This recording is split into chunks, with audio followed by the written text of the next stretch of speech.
অবনীন্দ্রনাথ ঠাকুর ছিলেন বিশিষ্ট ভারতীয় চিত্রশিল্পী, লেখক ও শিল্পতাত্ত্বিক, যিনি আধুনিক ভারতীয় চিত্রকলার অন্যতম পথিকৃৎ।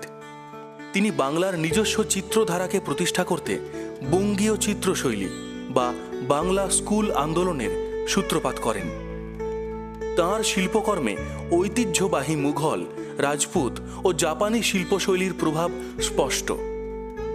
ভারত মাতার প্রতিকৃতি ও কৃষ্ণমঙ্গল, রাজকাহিনী, নালক প্রভৃতি সাহিত্যকর্মের জন্য তিনি সমানভাবে খ্যাত। রবীন্দ্রনাথ ঠাকুরের পরিবারের সদস্য হওয়া সত্ত্বেও তাঁর শিল্পে স্বতন্ত্র ধারা স্পষ্ট। ভারতীয় সংস্কৃতি ও জাতীয়তাবোধ তাঁর সৃষ্টিতে বিশেষভাবে প্রতিফলিত হয়েছে, যা তাঁকে আধুনিক ভারতীয় চিত্রকলার অন্যতম পথনির্দেশক করে তুলেছে। রোল সাউন্ড গপ্পর ইউটিউব চ্যানেলে আপনাদের স্বাগত। আমাদের আজকের নিবেদন অবনীন্দ্রনাথ ঠাকুর রচিত ছোট গল্প গঙ্গা যমুনা।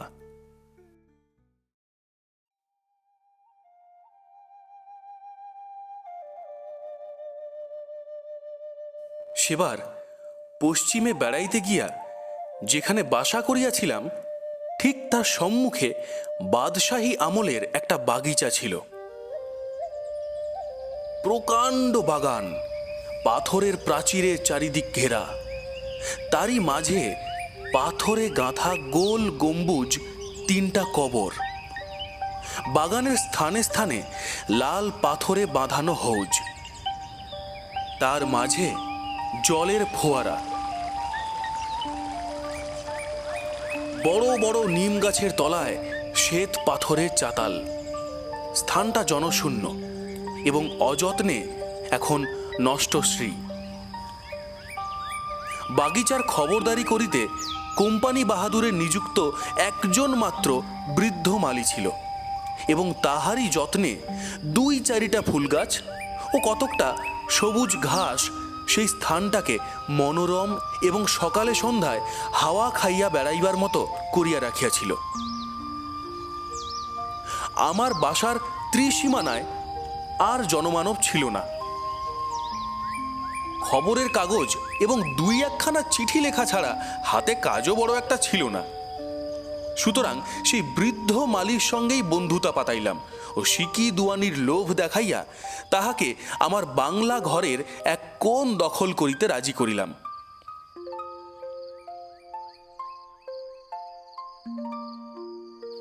সন্ধ্যাবেলা ঠিকা চাকর 2জন কাজ শেষ করিয়া যখন আমায় একলা রাখিয়া চলিয়া যাইত, তখন মালি আসিয়া গল্প জুড়িয়া দিত। আমি তাহার মুখে সিপাহী বিদ্রোহ, কমিশনার সাহেবের বাঘ শিকার শুনিতে শুনিতে ঘুমাইয়া পড়িতাম।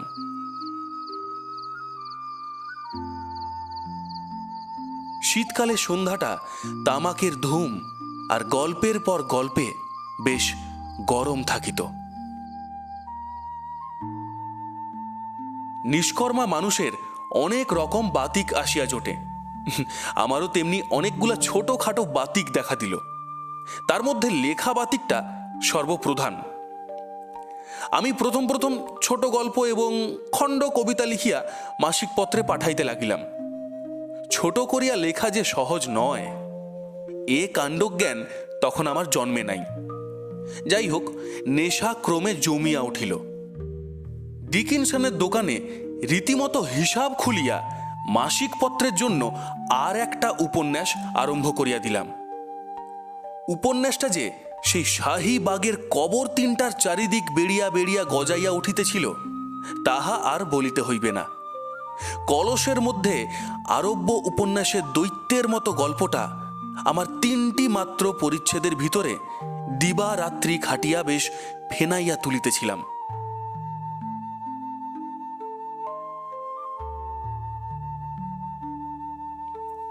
সেই সময় একদিন বাদলার পরে দারুণ শীত পড়িল। ঘরে আর বসিয়া থাকিবার জোর রহিল না। উপন্যাসটার একটা পরিশিষ্ট সেই শাহী বাগিচার কবরের উপরে বসিয়া লিখিব মনস্থ করিয়া খাতা হাতে বাহির হইলাম। উত্তর পশ্চিম কোণ হইতে বরফের মতো তীক্ষ্ণ হাওয়া বহিতেছিল।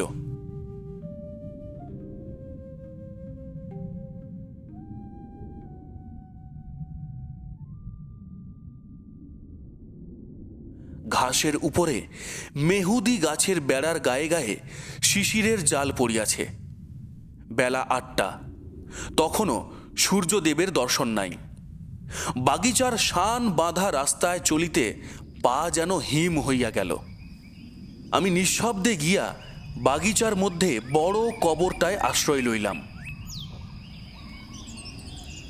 কবরস্থানের দেওয়ালের একদিকে আনার ফুলের জালি দিয়া বাহিরের আলোক আসিতেছিল।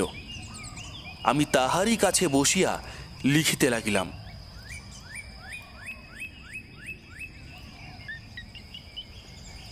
দিবসের আহার সঙ্গে লইয়া ঠিকা চাকরদের ছুটি দিয়া আসিয়াছিলাম, সুতরাং বাসায় যে ফিরিতে হইবে তাহা মনেই ছিল না।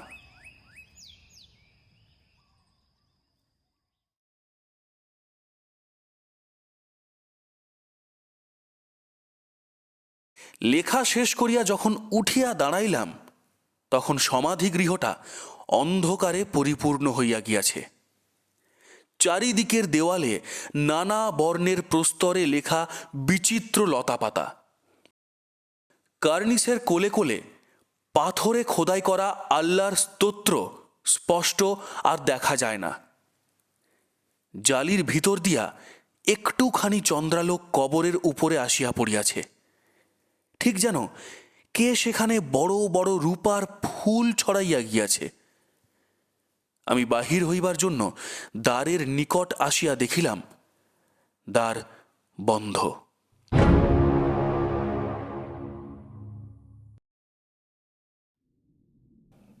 মালি ঠিক নিয়মিত সময়ে বাহির হইতে শিকল টানিয়া চলিয়া গিয়াছে। শীতকালে জলে পড়িলে যেমন হয়, হিম অন্ধকারের ভিতর প্রাণটা আমার তেমনি হাঁপাইয়া উঠিল। পকেট হইতে দেশলাই লইয়া একটা জ্বালাইলাম।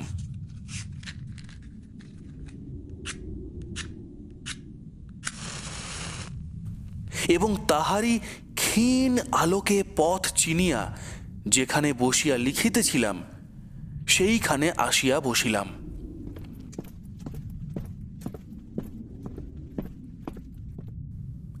অন্ধকার কবরে চামচিকা, বাদুড় এবং কে জানে আরো কাহাদের সহিত একা প্রাণী রাত কাটাইতে হইবে ভাবিয়া মন চঞ্চল হইয়া উঠিল। আজ রাত্রিটা জাগিয়া কাটাইবার মতলব করিয়া একটার পর একটা সিগারেট ধরাইতে লাগিলাম। এভাবে কতক্ষণ কাটিয়াছিল বলিতে পারি না। হঠাৎ এক সময়ে একটা ঝনঝন শব্দে চমকিয়া জাগিয়া উঠিলাম। কিছুই স্থির করিতে পারিলাম না। ক্রমে সকল কথা মনে আসিল। মালি খুব প্রাতে আসিয়া কবরের দরজা খুলিয়া দিত। আমি ভাবিলাম সেই বুঝি শিকল খুলিল। তাড়াতাড়ি উঠিবার চেষ্টা করিলাম, কিন্তু পারিলাম না। হাত পা যেন অবশ হইয়া গিয়াছিল। ঘোর অন্ধকারে কিছুই দেখিতে পাইতেছি না। পকেটে হাতড়াইয়া দেশলাই বাহির করিলাম। আন্দাজে আন্দাজে একটা কাঠি ঘষিলাম। খস করিয়া বাক্সের গায়ে শব্দ হইল, কিন্তু আলোটা যেরূপ হইল তাতে আমি অবাক হইলাম। দেশলাই কাঠিকে এরূপ ব্যবহার করিতে জন্মে দেখি নাই। কাঠিটার মাথায় অগ্নিশিখা নাই, অথচ সমস্ত গৃহটা যেন দিনের মতো স্পষ্ট দেখা যাইতে লাগিল।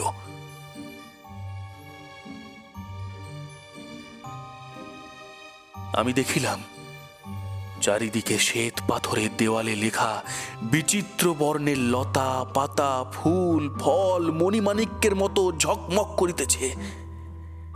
দিনের বেলায় কতদিন এই কবরের ভিতর বেড়াইয়া গিয়াছি, কিন্তু এত কারুকার্য তো কোনোদিন চোখে পড়ে নাই। দেয়ালগুলো যেন আয়নার মতো মসৃণ, কোথাও বিন্দু মাত্র ময়লা ছিল না। বোধ হইল যেন আজ প্রস্তুত করিয়াছে। এক মুহূর্তে আমার চোখের সম্মুখে মোগল শিল্পের সমস্ত গৌরব উদ্ঘাটিত হইয়া গেল। সামান্য একটা দেশলাই কাঠি যে এরূপ কাণ্ড ঘটাইবে আমি আশা করি নাই। সোনার কাঠির স্পর্শে যেন একটা মায়া রাজ্যের দ্বার খুলিয়া গেছে মনে হইল।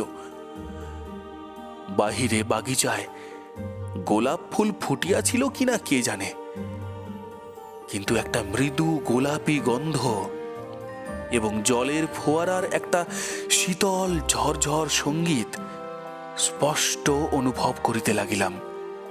কেবলই মনে হইতে লাগিল এখনই আমার চোখের সম্মুখ হইতে অতীতের একখানা পর্দা সরিয়া যাইবে।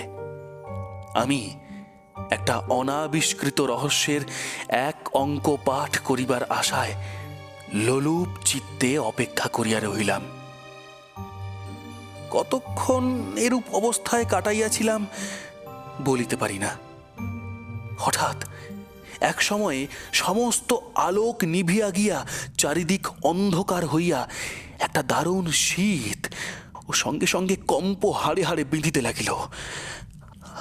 আমি গায়ের লুইখানা টানিয়া মুড়ি দিলাম এবং যে অভিনয়টি দেখিবার আশা করিতেছিলাম তাতে নিরাশ হইয়া নিদ্রার উদ্যোগ করিতে লাগিলাম।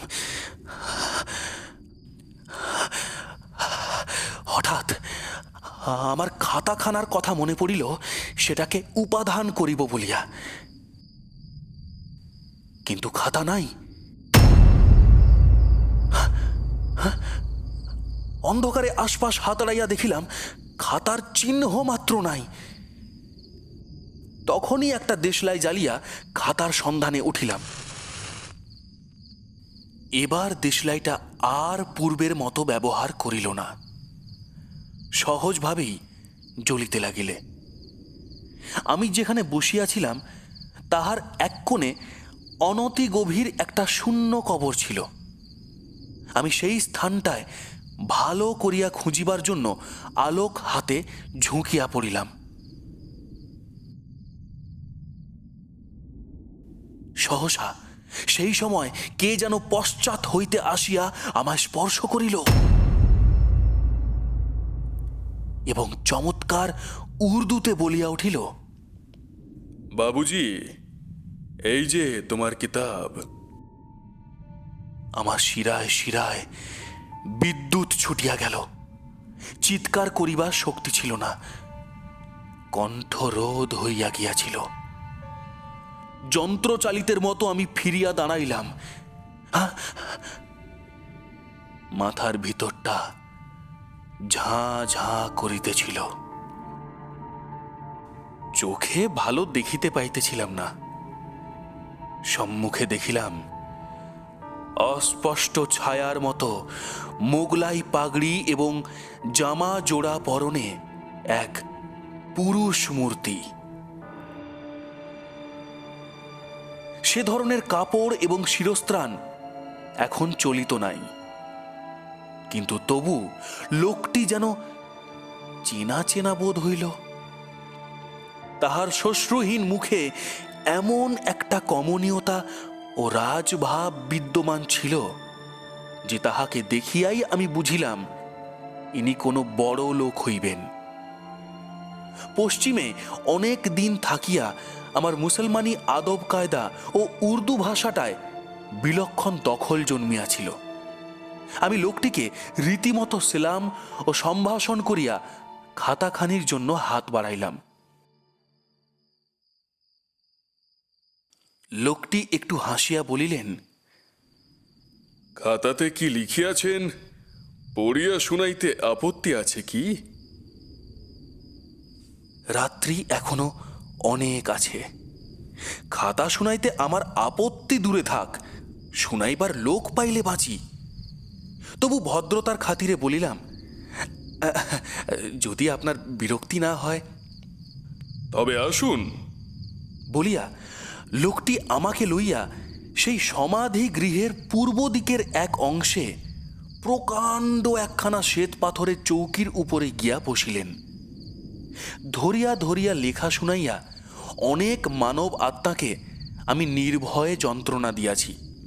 এবার প্রেতাত্মার সঙ্গে আলাপটা এই সূত্রে কিরূপে জমিবে সেটি একটা ভাবনার বিষয়। যাহা হোক, গল্প শুরু করিয়া দিলাম এবং যত শীঘ্র পারা যায় 3টা পরিচ্ছেদ শেষ করিলাম।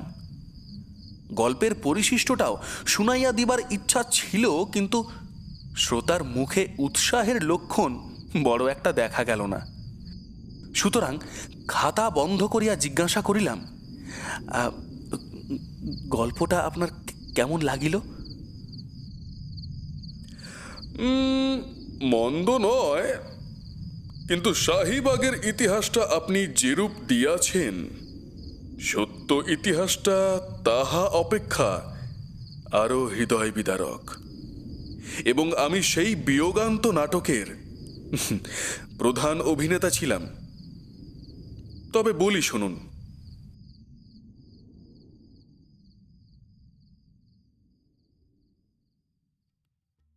দিল্লির রাজ তখ্তের ঠিক নিচেই আমার আসন ছিল।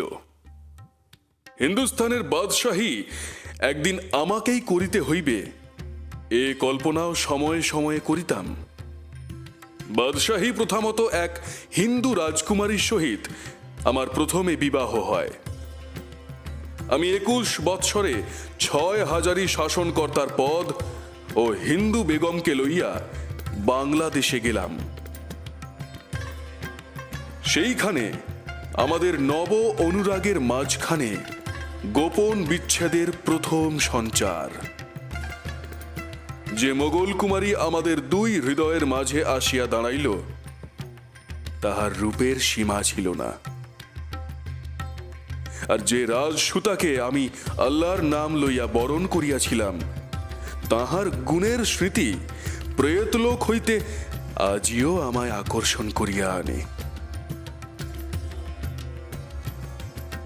বাংলাদেশে আসিয়া কেবল যে রাজ্য শাসনে ব্যস্ত নই, এ কথা কে জানে কেমন করিয়া দিল্লিতে পৌঁছিল, এবং সঙ্গে সঙ্গে এই দরিয়াগঞ্জ ও তৎসন্নিহিত ভূখণ্ডের শাসনভার অনতিবিলম্বে লইবার জন্য জরুরি পরোয়ানা আমার নিকট পৌঁছিল।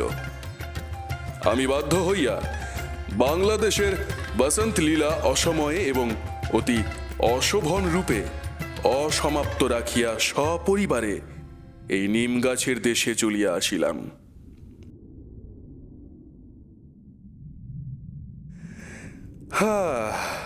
মনটা আমার যে নিমের মতনই তিক্ত হইয়া গিয়াছিল, সেটা অধীনস্থ সকলে কিছুদিন ধরিয়া বেশ অনুভব করিতে থাকিল। ভাবিয়াছিলাম শাসন কার্যে আমার অতি মনোযোগ শীঘ্রই দিল্লি দরবারের দৃষ্টি আকর্ষণ করিবে এবং অচিরে পুনরায় আমাকে বাংলাদেশে নির্বাসনে যাইতে হইবে। কিন্তু যে রূপটা চাহিয়াছিলাম, সে রূপটা ঘটিল না। স্থান বদলের তাগিদ না আসিয়া উল্টিয়া বরং দরিয়াগঞ্জে নৌ সেতুটা ভালো করিয়া বাঁধিয়া গঙ্গা যমুনার সঙ্গম স্থলে প্রাচীন কেল্লাটাকে সুদৃঢ় ও নিজের বাসোপযোগী করিয়া লইবার জন্য 3 গাড়ি মোহর আসিয়া হাজির হইল।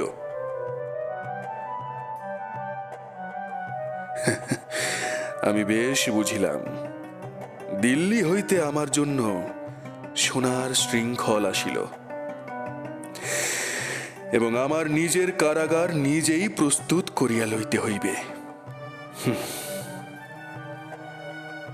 বাংলাদেশ ছাড়া দুর্দমনীয় শেহজাদাদিগের জন্য অন্য স্থানও ছিল, সেটা আমি বেশ জানিতাম। সুতরাং সেই 3 গাড়ি মোহরের জন্য দিল্লিতে একটা বিশেষ রকম ধন্যবাদ প্রেরণ করিয়া যতটা সম্ভব প্রফুল্ল চিত্তে কাজে লাগিয়া গেলাম। হিন্দু বেগমের অনুরোধে যমুনা তীরে একটা হিন্দুর দেব মন্দির ঘিরিয়া আমি কেল্লা ও আমার মণি মানিককে বিচিত্র অপূর্ব প্রাসাদ গাঁথিয়া তুলিলাম। সেখানে সেই গঙ্গা যমুনার চিরমিলনের তীরে আমার বিবাহিত জীবনের দ্বিতীয় অঙ্কটা আরম্ভ করিলাম, এবং সেটা যে চোখের জলে চিরবিরহের করুণ ক্রন্দনের মাঝখানে শেষ করিয়াছিলাম। তার সাক্ষী এই কবর তিনটি।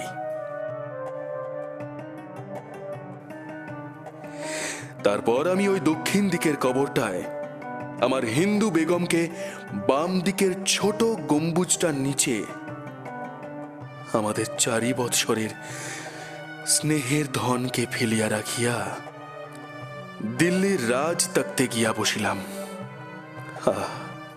সেখানে ঐশ্বর্যের নেশা, রূপের লালসা কোনোটাই অতৃপ্ত রহিল না।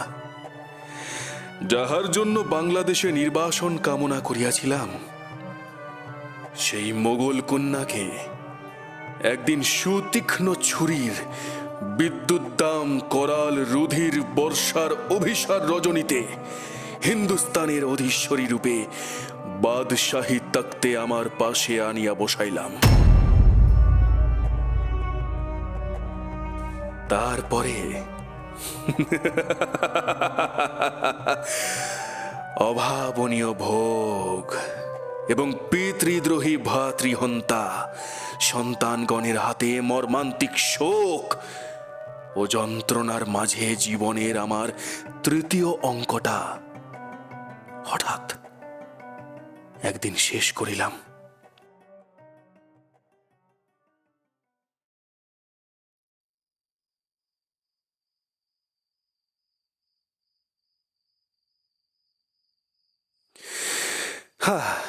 এই যে মাঝের কবরটা দেখিতেছ, এটা আমি নিজের জন্য প্রস্তুত করিয়াছিলাম। কিন্তু কে জানে কেন তারা আমাকে এখানে আনিল না। লাহোরের আনারবাগে আমায় নিয়া সেই রূপবতী মোগল কুমারীর পাশে রাখিয়াছে, আর আমার প্রেতাত্মা এই শাহীবাগের শূন্য কবরটা স্থান লাভ করিবার জন্য ঘুরিয়া বেড়াইতেছে।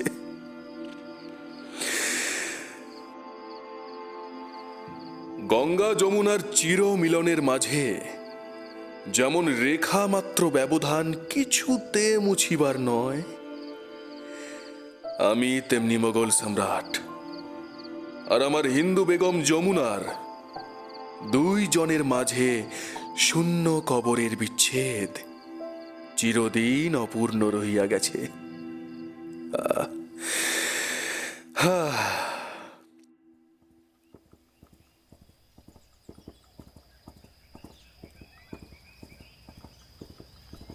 ওই ঘোড়া আসিয়াছে, আমি তবে চলিলাম। আপনি বিশ্রাম করুন।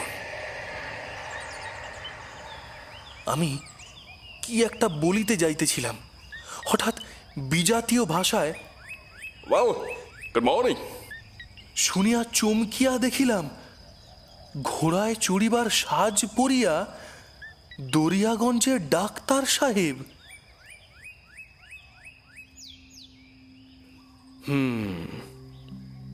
ইনি মাঝে মাঝে সকালবেলা অশ্বারোহণে শাহী বাগিচায় বেড়াইতে আসিতেন।